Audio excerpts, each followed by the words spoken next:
Kisah ini diceritakan oleh seorang narasumber, sebut saja Mbah Kotro, yang saat ini usianya kisaran 90 tahunan. Kisah terjadi di daerah Temanggung tahun 1930-an. Kantil, seorang janda muda. Konon, cantiknya ini paripurna, sehingga kerap membuat para lelaki berhantaman untuk memperebutkannya. Kantil ini cerai mati. Desas-desusnya sang suami dulu meninggal terkena teluh atau santet dari seseorang yang menginginkannya. Si Kantil tak punya anak. Dia hidup sendiri sepeninggal suaminya. Profesinya adalah penjual bunga sajen di sebuah pasar wage. Pasar wage ini adalah pasar tradisional zaman dulu yang hanya buka di kala hari pasaran wage. Misal Minggu Wage, Selasa Wage, Senin Wage, dan seterusnya. Banyak lelaki yang memperebutkannya, dari kaum jelata hingga parlente, dari yang bujang, duda, bahkan tak jarang pria beristri pun ikut menginginkan si Kantil. Kantil ini memang jelita, mungkin karena darah campuran Jawa Belanda. Karena menurut isu yang menyebar, ibunya si Kantil ini dulunya adalah gondeknya orang Belanda, tapi ditelantarkan. Ibunya meninggal waktu Kantil masih kecil.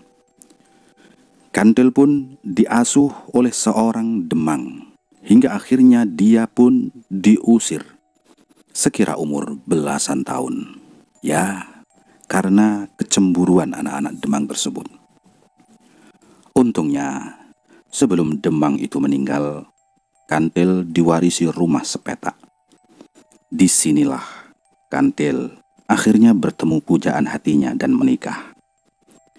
Tapi itu tak berlangsung lama. Sekira 2 tahunan usia pernikahan, suami Kantil pun meninggal. Dan sepeninggal suaminya, Kantil harus menghidupi dirinya sendiri.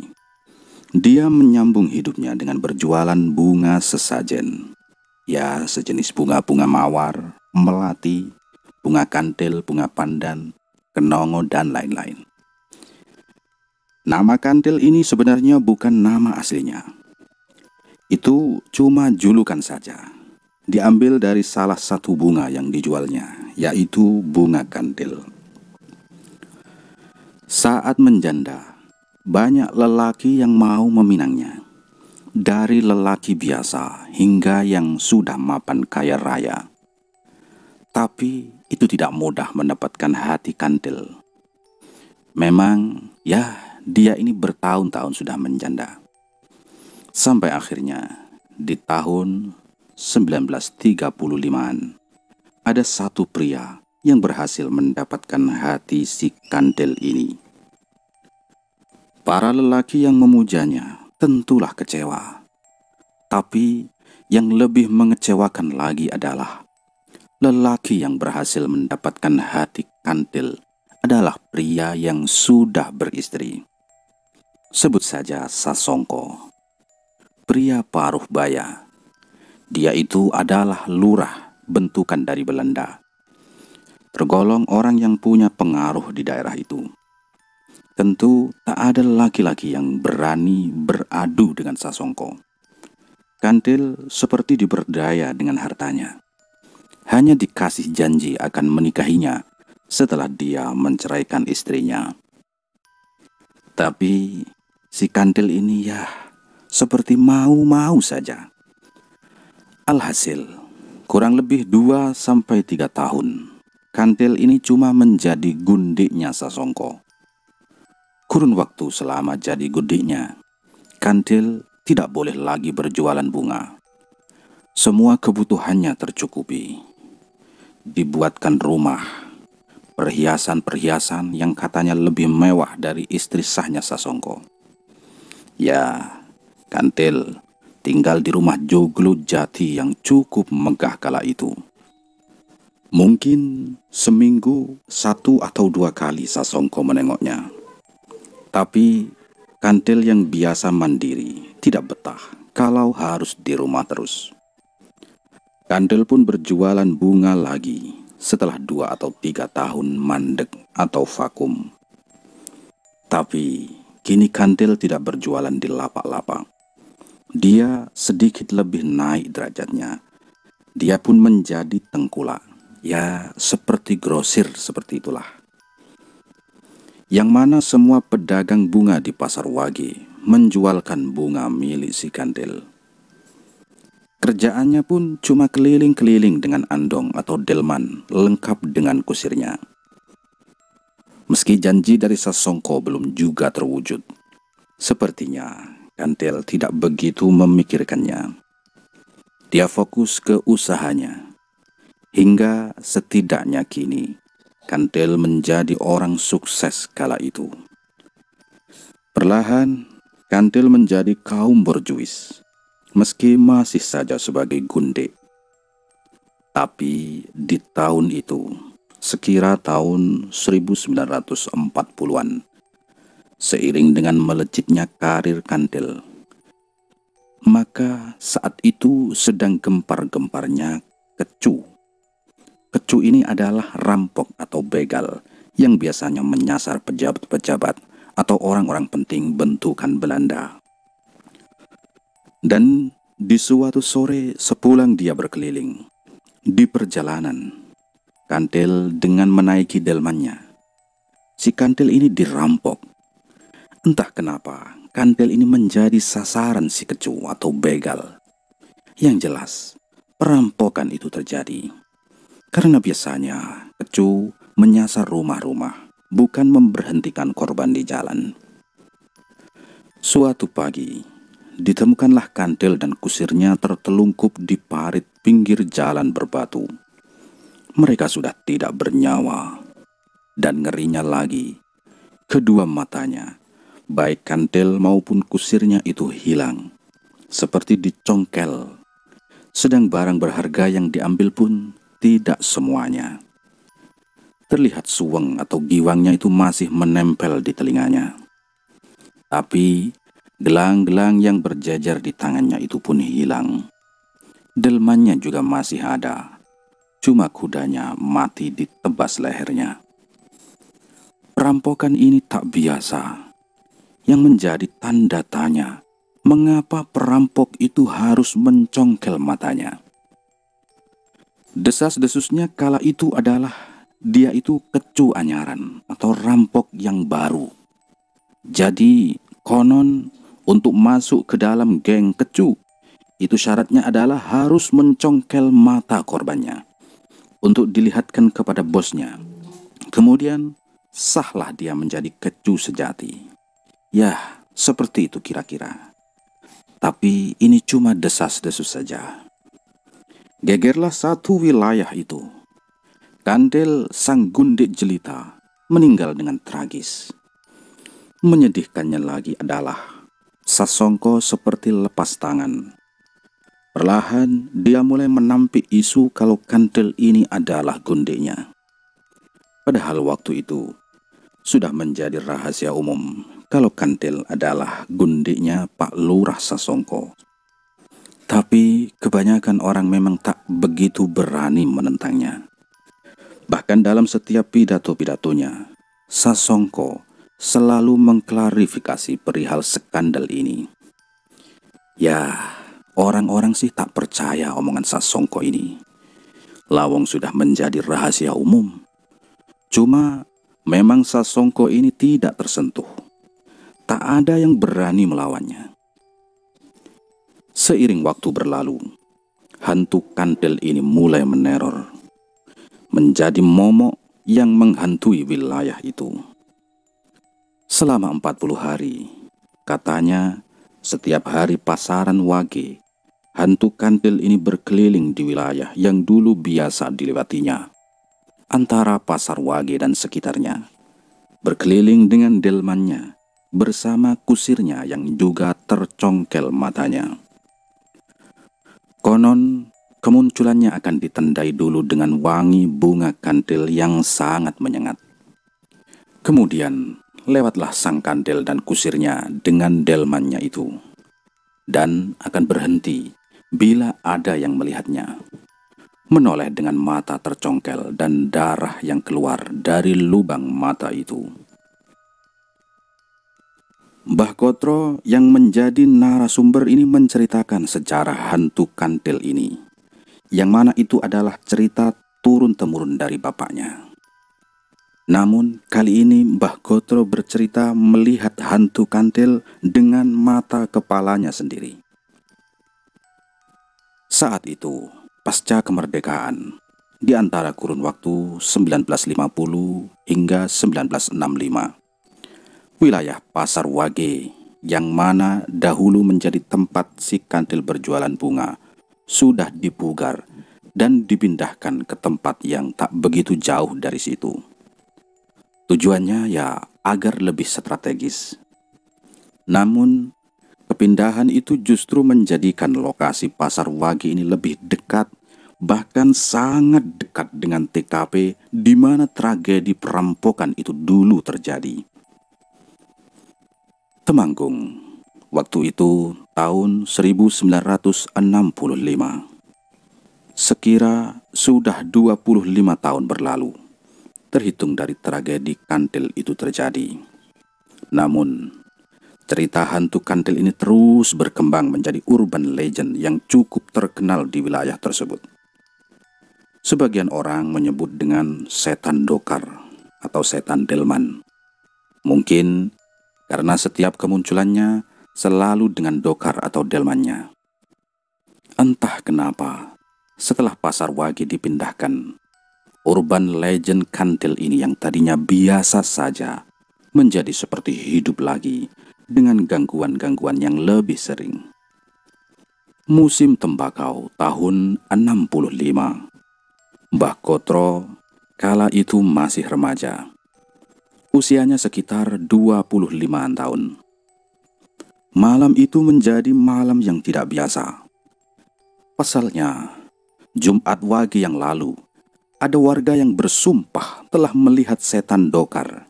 Dan kebetulan hari itu adalah hari Wage.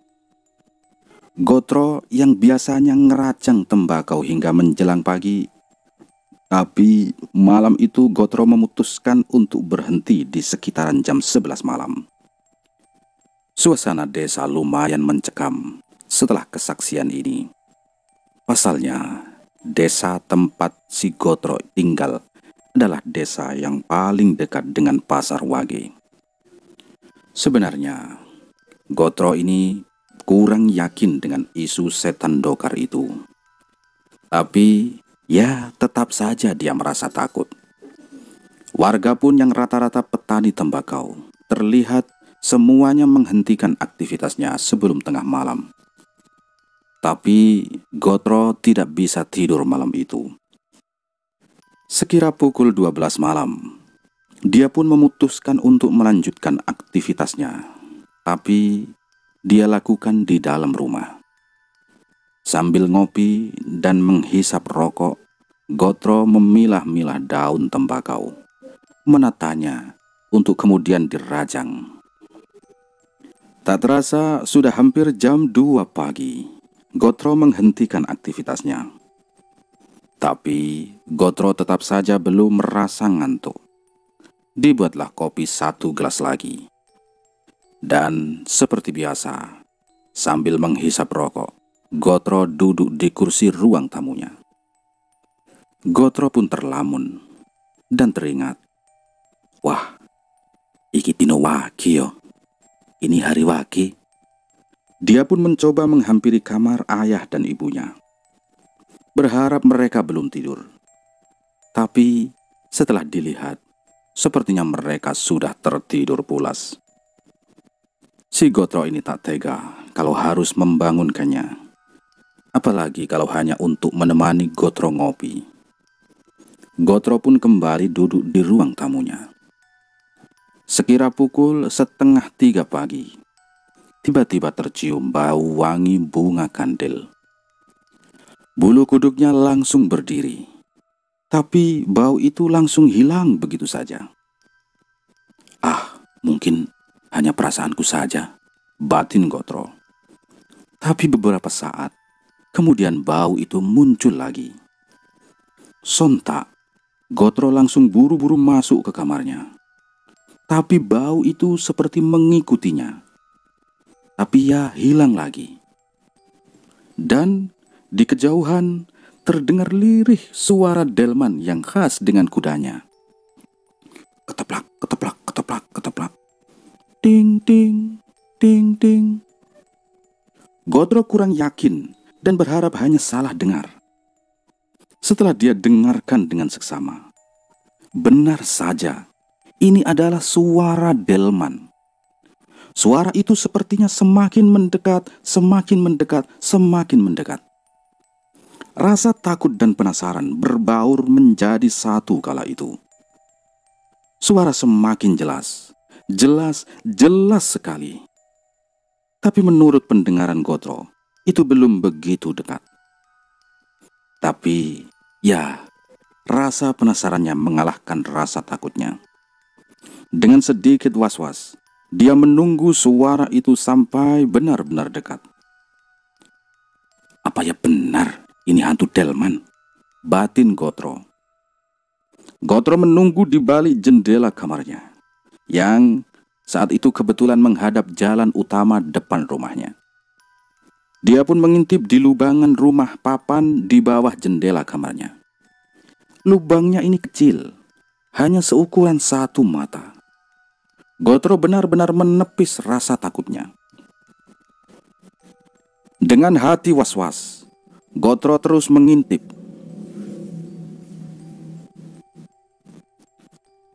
Dengan hati yang was-was, Gotro ini terus mengintip dan mengamati jalanan depan rumahnya.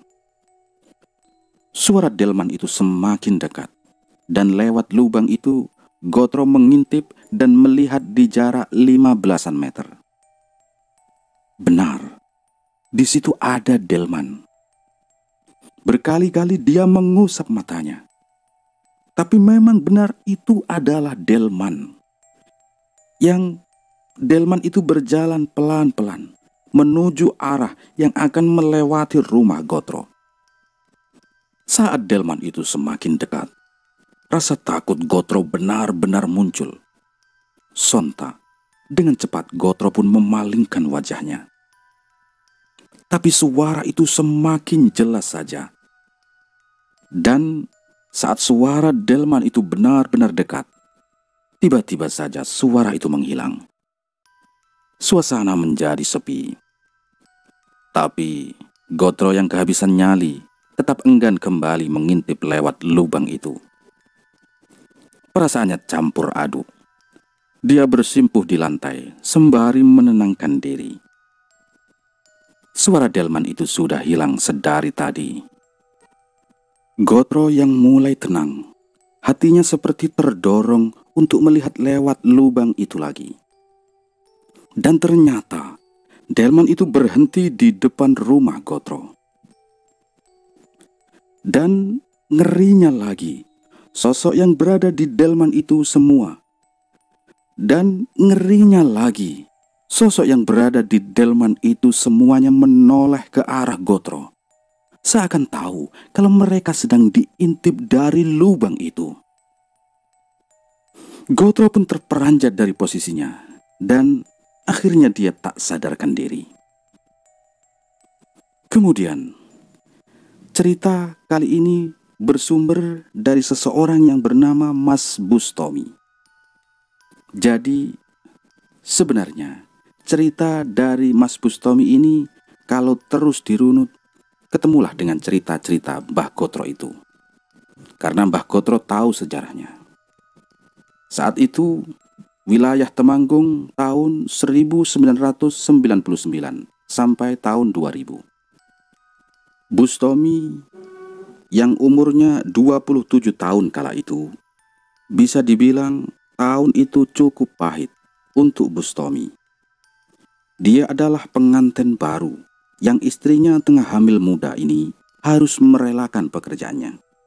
Dia kena pengurangan karyawan karena bank tempat ia bekerja kena likuidasi. Itu dampak dari krisis moneter tahun 98. Karena tetap harus menghidupi keluarga kecilnya, mau tidak mau, Bustomi ini harus tetap bekerja. Tapi bingung mau kerja apa. Akhirnya, sarjana S1 Ekonomi Manajemen ini harus rela banting setir menjadi opang, ojek pangkalan. Waktu itu, tahun 1999, cerita tentang hantu kandel atau setan dokar kini sudah menjadi urban legend yang diceritakan dari mulut ke mulut. Ada yang percaya, ada juga yang menganggap itu hanya isapan jempol belaka. Seperti halnya Bustomi, sebagai orang terpelajar, dia tentu tidak percaya. Walau teman sesama ojeknya mempercayainya. Bahkan setiap hari wage, rata-rata mereka tak pernah berani narik sampai malam. Tapi Bustomi menganggap itu cuma sebatas guyonan belaka. Justru itu malah menjadi keuntungan buatnya. Setiap hari pasaran wage malam, dia tak perlu berbagi penumpang dengan temannya. Dan memang tidak pernah terjadi apa-apa. Tak ada hantu kantil apalagi setan dokar. Sekira setengah tahun, Bustomi mulai menikmati pekerjaannya. Dengan usia kehamilan istrinya yang semakin mendekati 9 bulan, dia otomatis menjadi lebih giat bekerja.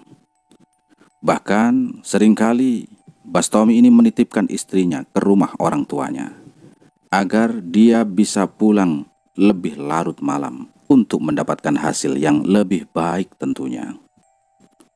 Suatu hari, di siang yang sangat terik, Bustomi ngopi di warung samping pangkalan dengan teman seprofesinya. Terjadi percakapan yang sepertinya serius tentang si Mamat, kawan sesama mengojek yang sudah tak kelihatan batang hidungnya selama 2 bulan. Kalau kata orang sekampungnya sih, habis dapat penumpang gaib. Terus dia pun kapok, tidak mau ngojek lagi. Bustomi yang mendengarnya spontan langsung tertawa. Kawan-kawan di situ pun langsung menatap sinis ke Bustomi. Ibu-ibu pemilik warung pun nyeletuk. Mas Bustomi itu jangan begitu. Dapat penumpang setan, kapok kamu. Dengan nada bercanda, Bustomi pun menjawab. Halah, aku gak percaya bu. Lagian kalau itu setan ya juga gak apa-apa. Toh juga ngasih duit kan. Satu lagi kawannya pun menimpali. Wah, Bustomi ini memang sok berani. Aku ini loh yang pernah lihat. Berani sumpah aku, kata Pak Wanto, pengojek paling senior di pangkalan. Kalau dari segi umur, memang Bustomi lah yang paling muda.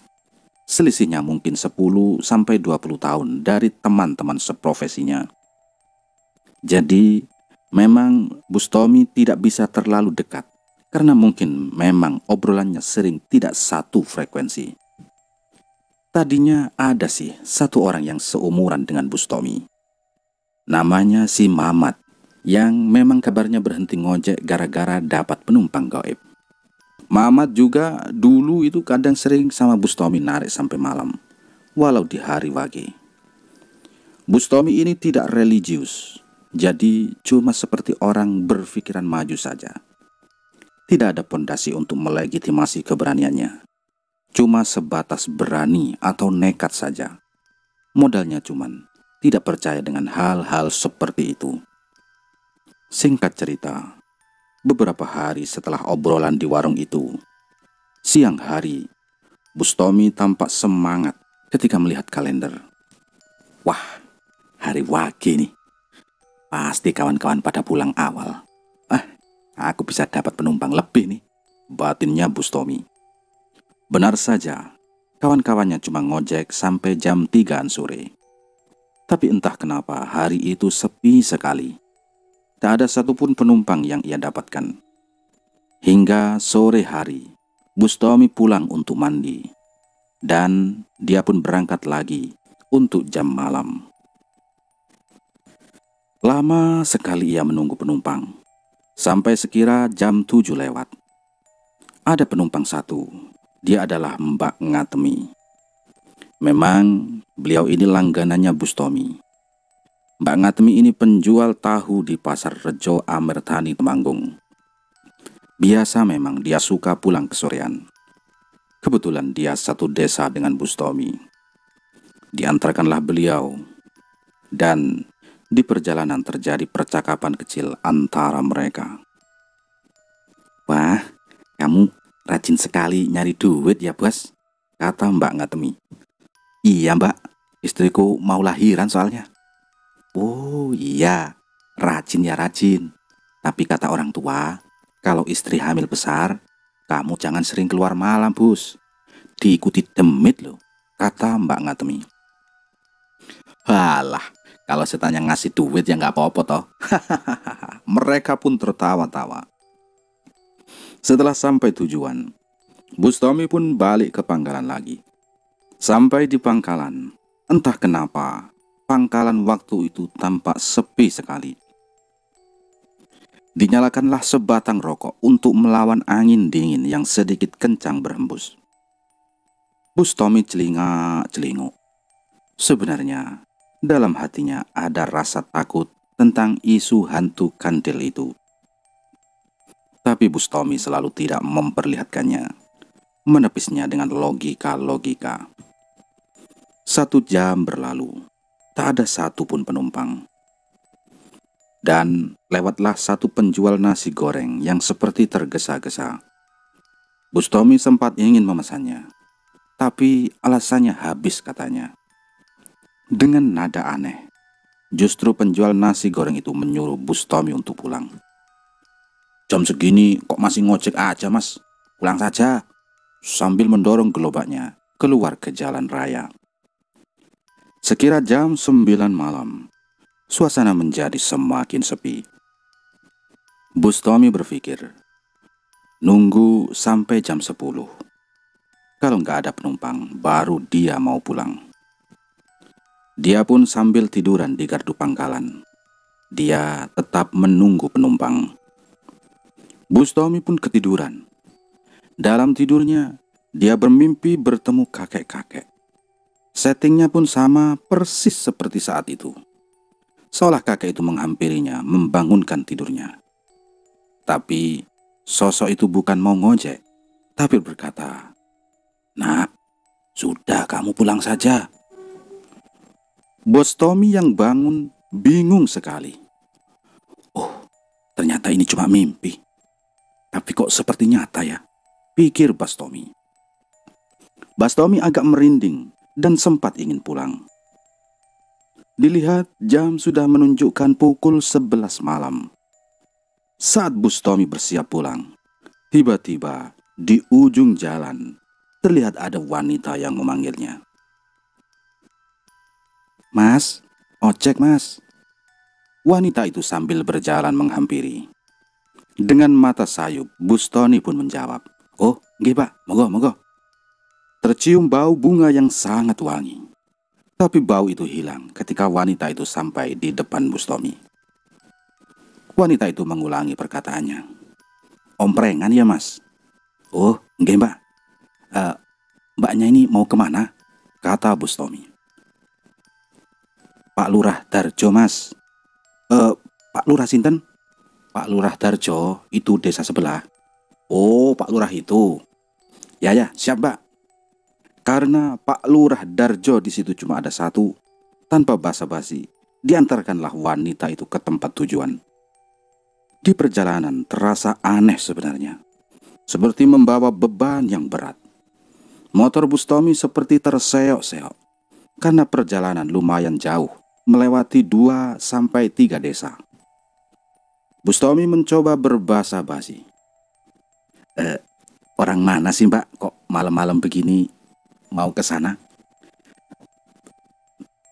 "Orang sini aja Mas," wanita itu menjawab dengan nada yang agak menggoda.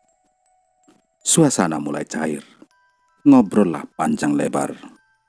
Sampai Bustomi menyadari jalan yang dia lalui sekarang seperti jalan yang tidak pernah dia lewati sebelumnya. Yang jelas, dia tidak mengenali jalan itu. Jalannya ini seukuran 2 motor, dan di pinggirnya seperti hutan-hutan. Perasaan Bustomi mulai tidak enak. Dia mencoba bertanya kepada wanita itu. "Ini masih jauh ya, Mbak?" "Oh, enggak, Mas.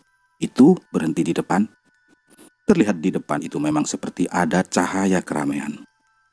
Bustomi yang lega pun berhenti. Ada rasa aneh yang tidak bisa dijelaskan di hatinya. Setelah berhenti dan wanita itu turun, barulah keanehan itu terjawab. "Berapa, Mas?" kata wanita itu. Ketika Bustomi mendongakkan kepalanya, wajah wanita itu berubah mengerikan. Matanya itu tidak ada, kosong. Hanya darah yang terlihat di lubang matanya itu. Wanita itu cekikikan dan berkata, "Kula niki kantil loh, Mas," sambil menepak tangannya ke badan Bustomi. Seketika pemandangan berubah. Wanita itu hilang dan Bustomi ternyata berada di tengah kuburan dengan motornya. Bustomi pun lari sekencang-kencangnya menuju keramaian. Tapi akhirnya dia pun pingsan di tengah jalan. Sampai keesokan harinya, dia ditolong oleh warga. Dia berada di desa sebelah. Dan yang aneh di sini adalah keberadaan motornya yang ada di area pemakaman itu. Yang mana bila motor itu sampai di situ harus melewati tangga yang cukup banyak dan tinggi. Karena pemakaman itu ada di bukit-bukit. Evakuasi motornya pun cukup sulit. Hari berlalu. Sejak kejadian itu, Bustomi sudah tidak menjadi tukang ojek lagi. Dia benar-benar kapok sampai sekarang. Ternyata pasar Wage itu sekarang sudah jadi areal kuburan. Dan konon, di hari Wage, warga suka mencium bau bunga kantil yang sangat menyengat. Padahal tidak ada tanaman bunga kantil di situ. Dan konon, itu menandakan awal hantu kantil itu menampakkan dirinya.